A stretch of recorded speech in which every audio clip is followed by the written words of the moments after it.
दिन में एक बार गांव के ऊपर से जहाज निकलता था। भरी दोपहरी जब गोलू को आसमान ताकता देखते तो माधव जी का दिल भर आता था।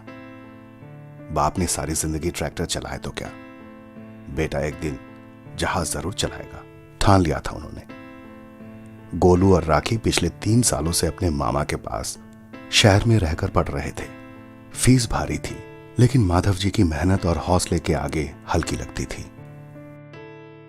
बाबूजी और अम्मा को चारों धाम कराने हैं। पुष्पा के नाम से गांव में एक 2 मंजिला बनाना है।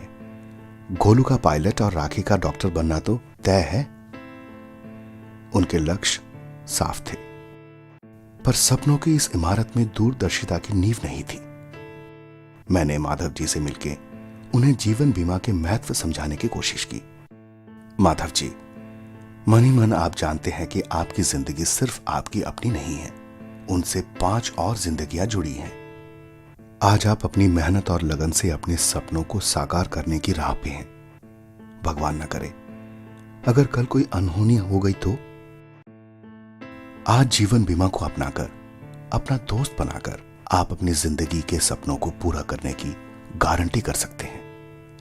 माधव जी के पास बहानों की कमी नहीं थी। मुझे इसकी क्या जरूरत, मेरे पास पैसे नहीं है।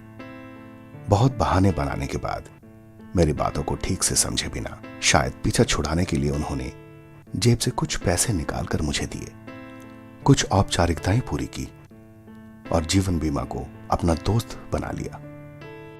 डाकिये से माधव जी के हाथ में, उनके हाथ से टेबल पर, टेबल से अलमारी के निचले खाने में माधव जी ने अपने दोस्त को कहीं रख दिया। वहीं पड़े पड़े पता नहीं कितने दिन गुजर गए। एक दिन अचानक बाबूजी को कागज के ढेर से जीवन बीमा के वो कागज मिले। ओह, 6 महीने गुजर गए थे।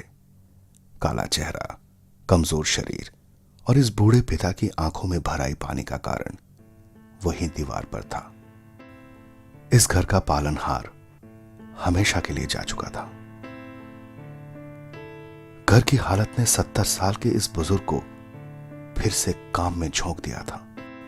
राखी और गोलू की सपनों की दौड़ को अब गांव के स्कूल तक समेटने की बात चल रही थी। जो परिवार बड़े मकान के सपने बुन चुका था, वो आज अपनी छत से भी महरूम होने वाला था, लेकिन उनका दोस्त उनके साथ था। आज मेरा फर्ज पूरा करने का समय आ गया है। माधव जी के परिवार को मेरी जरूरत है। आज तक माधव जी अपने परिवार की जिम्मेदारी पूरी कर रहे थे। मैं अपनी जिम्मेदारी पूरी करने के लिए तैयार हो रहा था। आज तक माधव जी को मेरी जरूरत नहीं थी, इसलिए मेरा मूल्य नहीं पहचान सके। पर कब हमें एक दूसरे की जगह लेनी पड़ेगी, यह किसी को नहीं पता था। माधव जी ने मेरे बारे में किसी को कुछ बताया ही नहीं था। खेतों के ऊपर से गुजरती बिजली की लाइन टूटकर उनकी जान ले लेगी, कहां पता था उन्हें। मैं माधव जी की कमी को पूरी नहीं कर सकता था, पर मेरे बारे में जानकर इस परिवार में एक नई जान आ गई। माधव जी के सपने फिर घर लौटने लगे। बिना समय गंवाए सारी औपचारिकताएं फटाफट पूरी की गईं। पुष्पा भाभी के हाथ में जब बीमा राशि पहुंची तो सबकी आंखें भर आई। बच्चों की पढ़ाई वापस शुरू हो पाई। माधव जी की कमी शायद कभी पूरी नहीं होगी, लेकिन आज वो जहां भी होंगे मुझे उनकी दुआएं जरूर मिलेंगी। DLF प्राइमेरिका लाइफ इंश्योरेंस आज कराइए, कल किसने देखा है।